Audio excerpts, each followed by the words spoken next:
Have you ever wondered what single moment in history fundamentally rewrote the rules of human existence? Picture this. For thousands of years, the rhythm of daily life remained virtually unchanged. People woke with the sunrise, worked the fields by hand, and crafted goods one piece at a time by candlelight.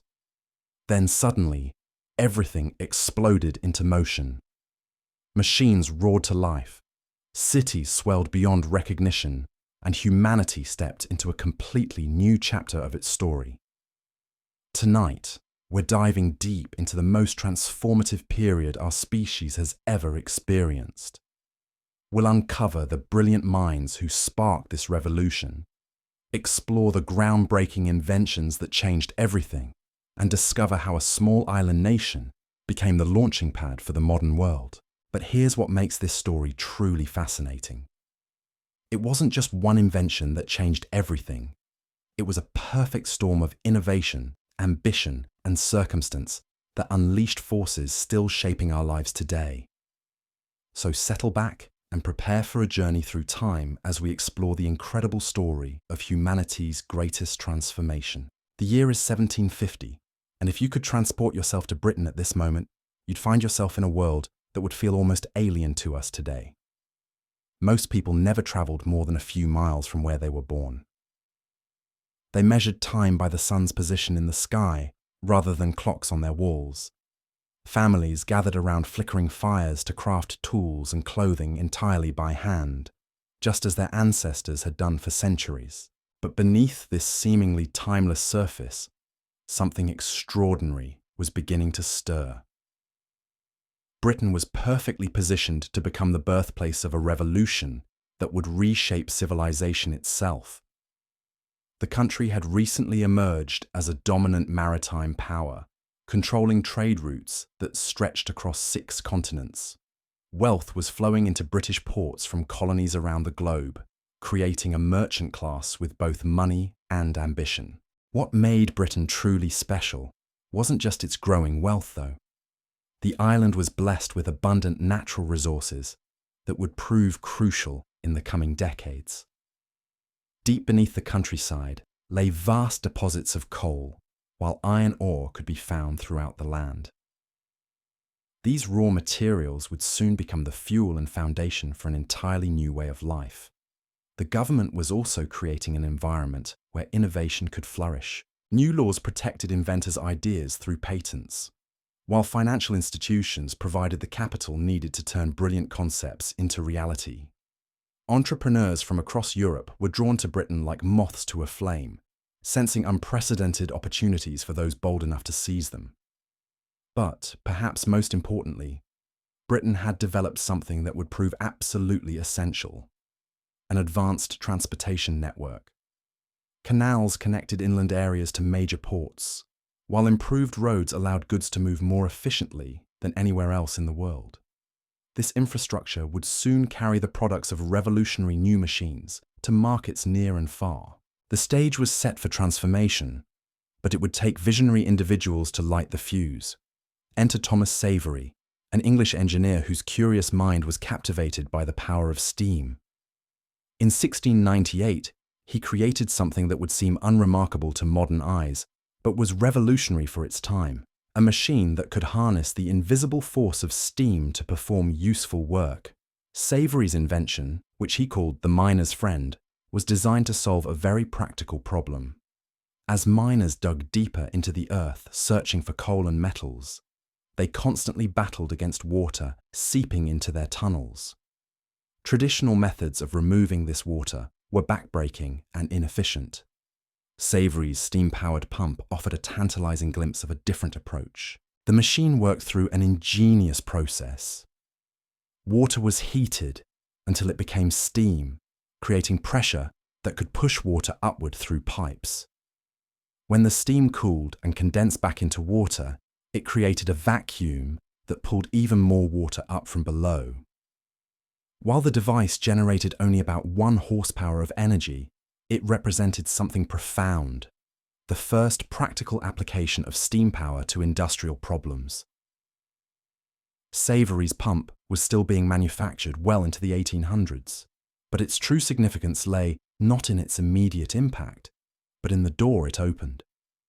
For the first time in human history, people could harness a source of power that didn't depend on human muscles, animal strength, or the unpredictable forces of wind and water. Steam could work tirelessly, day and night, in any weather conditions. Building on Savory's foundation, Thomas Newcomen took steam power to the next level.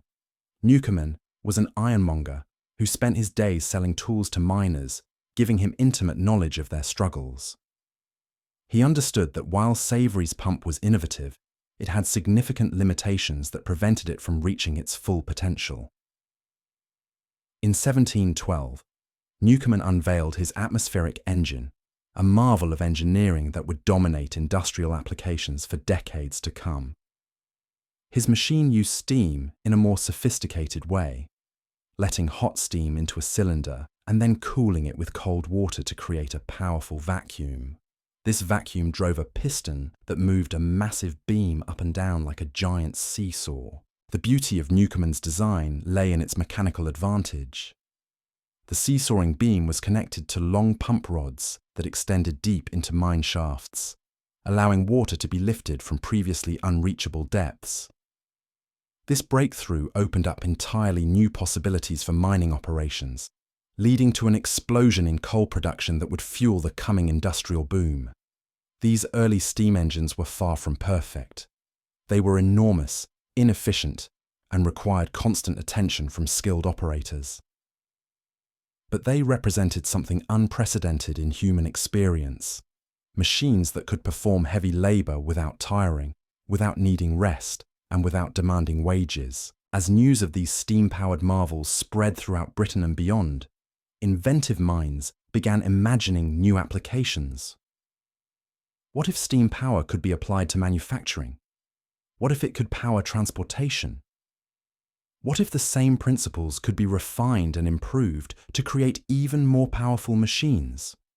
The answers to these questions would soon transform not just Britain, but the entire world. The foundations had been laid for an explosion of innovation that would touch every aspect of human life. Steam power was no longer just a curious novelty or a specialized tool for miners. It was becoming the driving force behind a complete reimagining of what human civilization could achieve. Workers who had spent their entire lives crafting goods by hand would soon find themselves operating powerful machines capable of producing more in a single day than they could have made in months. Farmers would leave their fields to seek employment in rapidly growing cities, where new factories offered wages that seemed almost unimaginable. The world was about to change in ways that no one could fully predict or prepare for. Ancient rhythms of life that had persisted for millennia were about to be shattered forever. The age of steam had begun, and there would be no turning back. But the story of steam power was just beginning. The crude engines of Savory and Newcomen would soon be refined and perfected by brilliant engineers who saw even greater possibilities lurking within clouds of pressurized vapor. The next chapter of this revolution would witness the birth of machines so powerful and efficient that they would reshape the very landscape of human civilization. The man who would unlock steam's true potential was born in Scotland in 1736. James Watt possessed the kind of brilliant, restless mind that sees problems everywhere and can't help but solve them. Working as an instrument maker at the University of Glasgow, Watt encountered one of Newcomen's engines that needed repair. As he studied the massive contraption, his analytical mind began picking apart its inefficiencies. The problem was glaring once you understood it. Newcomen's engine wasted enormous amounts of energy because it repeatedly heated and cooled the same cylinder. Every cycle meant starting over, burning precious fuel to reheat metal that had just been deliberately cooled. It was like trying to boil water in a pot that you kept plunging into ice water. Watt's solution was elegantly simple. Keep the main cylinder hot all the time by adding a separate chamber where the steam could condense. He wrapped the cylinder in a steam jacket to maintain its temperature and created an external condenser that could handle the cooling process. This seemingly small change revolutionized everything. The improvements were staggering. Watt's engine used about 75% less fuel than its predecessors while producing significantly more power. But his innovations didn't stop there. In 1782, he introduced something that would prove even more transformative: rotational motion. Earlier steam engines could only move up and down like giant hammers. Watt's genius was connecting his engine to a system of gears that converted this linear motion into smooth, continuous rotation. He playfully named these components the sun and planet gears, with smaller gears orbiting around a central hub like celestial bodies. This breakthrough was monumental. For the first time in history, steam power could directly drive the spinning wheels and mechanisms that powered textile mills, grain processing, and countless other manufacturing operations. By 1800, nearly 500 of Watt's engines were humming away in factories across Britain, each one capable of doing the work of dozens of people. The impact rippled through every corner of society. Mill owners could now locate their factories anywhere, no longer dependent on rivers for water power. Production capacity exploded as machines worked around the clock, turning out goods at unprecedented scales. The very concept of manufacturing was being rewritten before people's eyes, but steam's most dramatic transformation was yet to come. In the early 1800s, a determined Cornish engineer named Richard Trevithick was pushing steam technology into entirely new territory. While others focused on making stationary engines more efficient, Trevithick dreamed of making them mobile.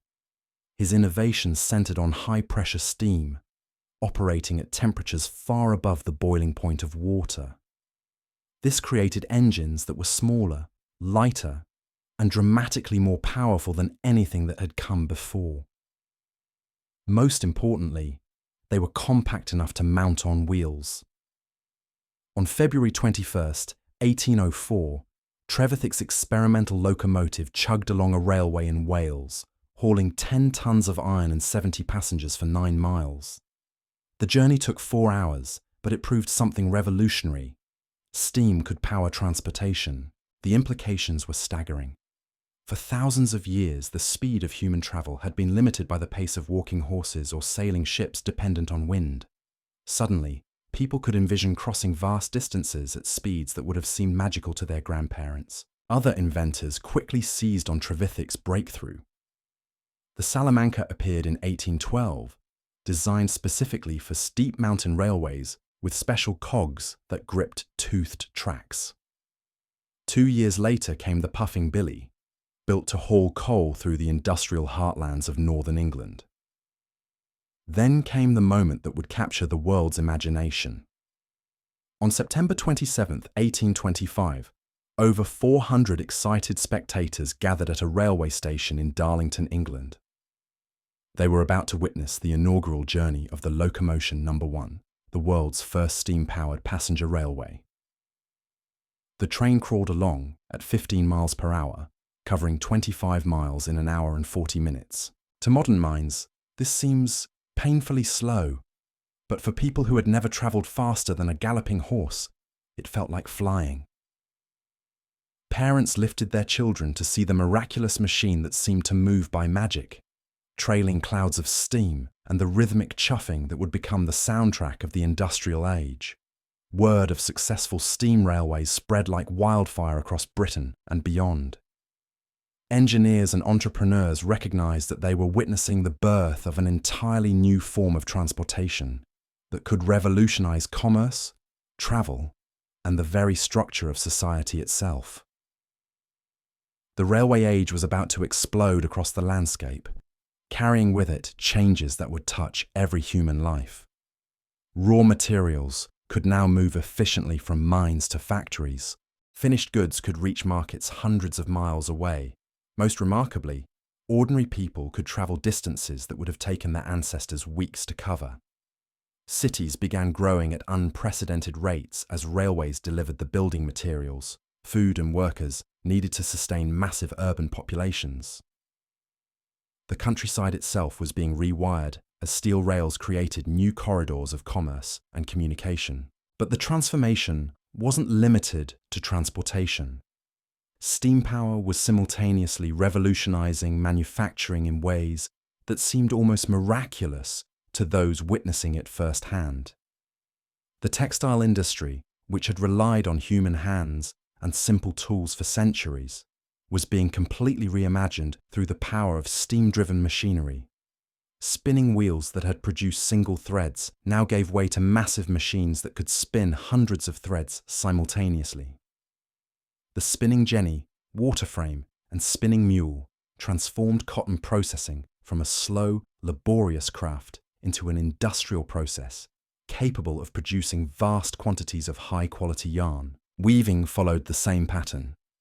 Edmund Cartwright's power loom, enhanced and refined over several decades, automated the intricate process of creating fabric. Where skilled weavers had once worked for days to complete a single piece of cloth, steam-powered looms could produce the same amount in hours. These changes created a cascade effect throughout the entire economy. The demand for coal skyrocketed as every steam engine required fuel. Mining operations expanded dramatically, digging deeper and producing more coal than ever before. In the 1700s, Britain mined about 3 million tons of coal annually. By the 1830s, that figure had grown to 30 million tons. The iron and steel industries experienced similar explosive growth. Steam-powered machines needed metal components. Railways required enormous quantities of iron rails, and the new factories themselves demanded steel frameworks and machinery. Foundries worked around the clock, their furnaces glowing like beacons of the new industrial age. Everything was connected. Steam engines needed coal, which required more mining equipment, which needed more iron, which required more coal to smelt, which needed more steam engines to extract. This interconnected web of industrial activity was creating wealth and transforming society at a pace that left many people breathless. The changes weren't just economic. They were fundamentally altering how people lived, worked, and thought about their place in the world. The Industrial Revolution was rewriting the basic rules of human existence, and there was no going back. Workers who had spent generations perfecting their craft suddenly found themselves standing before machines that could outproduce them by incredible margins. A single steam-powered textile mill could now accomplish what entire villages of skilled artisans had struggled to complete in months. The implications were both thrilling and terrifying. Families began abandoning rural communities that had sustained them for centuries, drawn by the promise of steady wages in rapidly expanding industrial centres. Manchester, Birmingham, and other cities swelled as people poured in from the countryside, seeking employment in the new factories that seemed to spring up almost overnight. The urban landscape itself was being transformed. Towering brick chimneys pierced the skyline, belching dark smoke that painted the air with the unmistakable signature of industrial progress. The rhythmic clatter of machinery became the new heartbeat of these growing cities, replacing the gentle sounds of rural life that had defined human existence for millennia. But this transformation came with a darker side that would haunt the industrial age. Working conditions in many factories were brutal beyond imagination. Men, women, and children as young as 4 years old found themselves laboring in dangerous environments for 12 to 16 hours a day, 6 days a week. The machines that promised prosperity also brought unprecedented risks. Factory floors were filled with unguarded machinery that could maim or kill in an instant. Workers lost fingers, hands, and sometimes their lives to the very devices that were supposed to liberate humanity from manual labor. The air in textile mills was thick with cotton fibers that damaged workers' lungs, while metal foundries exposed people to extreme heat and toxic fumes. Women earned significantly less than men for the same work, while orphaned children were sometimes forced to work merely for food and shelter. The human cost of this industrial miracle was becoming impossible to ignore, even as the wealth it generated seemed to flow primarily to factory owners and investors. Some workers began to fight back against what they saw as mechanical invaders stealing their livelihoods. Groups of protesters, who came to be known as Luddites after a legendary figure named Ned Ludd, broke into factories under cover of darkness to destroy the machines they blamed for their suffering. Riots erupted across industrial regions as desperate workers smashed spinning frames and power looms. The government responded with overwhelming force, sometimes executing those caught destroying factory equipment. But the underlying tensions couldn't be suppressed through violence alone. Workers began organizing themselves into unions, demanding better wages, safer conditions, and reasonable working hours. The Combination Acts of 1799 and 1800 had made such collective action illegal, viewing worker organization as a threat to business interests. But by 1824, growing public sympathy for workers' plight led to the repeal of these laws. Trade unions emerged as a powerful force, capable of bringing production to a halt through coordinated strikes. These labor struggles revealed a fundamental tension at the heart of the Industrial Revolution. The same technologies that promised unprecedented prosperity also created new forms of exploitation and inequality. The benefits of mechanization were not being shared equally, and workers were demanding their fair portion of the wealth their labor was creating. Gradually, reformers began pushing for changes that would protect the most vulnerable. The abolition of slavery throughout the British Empire in 1833 removed one of the darkest elements supporting industrial growth. The wealth that had flowed from unpaid labor in colonial plantations had helped finance the very factories and machines that were now transforming Britain. From a single steam-powered pump in a flooded mine to locomotives racing across continents, the Industrial Revolution transformed humanity in ways that still echo through our daily lives. The brilliant minds of Savery, Newcomen, Watt, and countless others didn't just invent machines. They unleashed forces that rewrote civilization itself. Today, as we stand on the brink of artificial intelligence and quantum computing, we're living through the same spirit of innovation that once filled those smoky factories and bustling railway stations. The revolution that began with steam continues to unfold around us, proving that human ingenuity knows no limits.